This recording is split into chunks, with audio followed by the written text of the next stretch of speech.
Mwene mi banye fenye dengo manye waba jekpo ye penkwa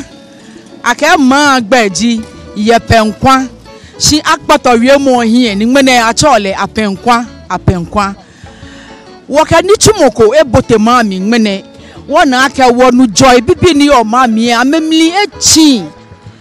ni shianko ni ji ni kwa mi betia wekushia enobi ke na kanswai ameke wo amenkpiti amehwa ye apenkwa ne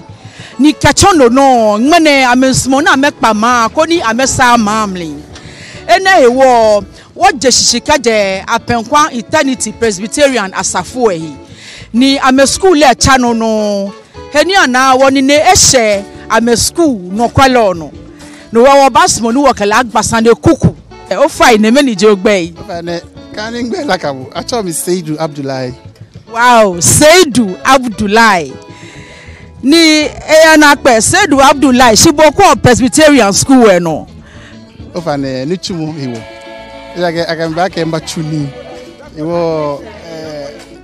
before back core duties. No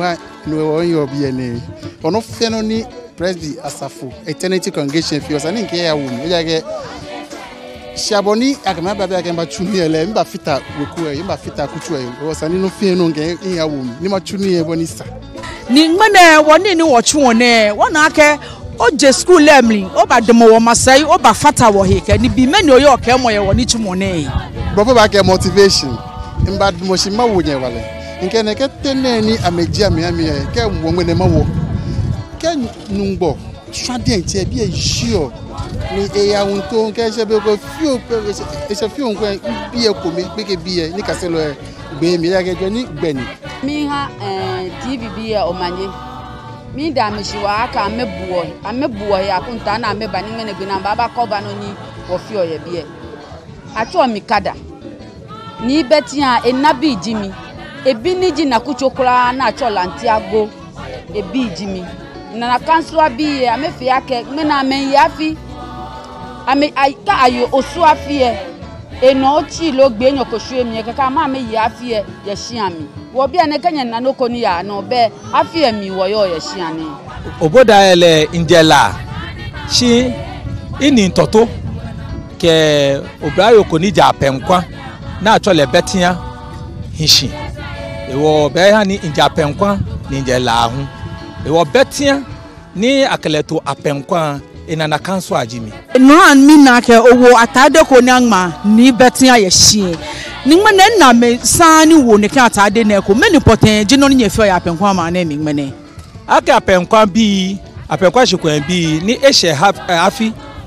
gameji wo wo yo omowo ni omowo ehihiji ake awa homoyi onye owa homoyi keke ko hebe falefale ewo wo na peshi ake wekuma bi ni won sa penkwa mancho fin ko ni wo ke falefale ayo mowo ko ni wala ablawo wona ko ake aho popo ye bi e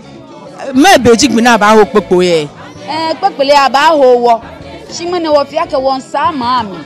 ame sa maami lela ma chu ame be ni sana be gota ni ama je fin e wo popele ke ni ho mo de nche edomo wo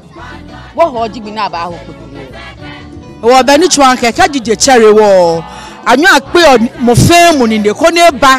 ba fata ni betia na kanswa ya hi na meke ye afieje na kan yi anokwale ni shi wo ba nyo o ka wo no ko fi o ye homo ye li ehi ga homo ye li e ayo esisiji ayo ka je tesigbe ka je tesigbe na ba ga mami na yo su wo bi ana osu no wo ye hia na mi minda betia weku nabi keni minda penkwa mo fie mo nu ya penkwa hemi keje papa osofo ile moniji na agbe keje papa osofo ke ashi na agbe mo fie mo ni ani emo mi na wa de nja ke mbaja penkwa ne keni iye wala na nkun mo so man bi afiabo misa apenkwa bi o manye ablanye mi ba shade mi hanye mi ba shade papa mi hanye ko ni kenye teye nye kono papa ba ke te fa nye ye nu nye ka ba hia ke ka ba hia nya ka odudo mi ko ni me fe ane ko na menu na me ko ja no ajo ame yo wa ajo ni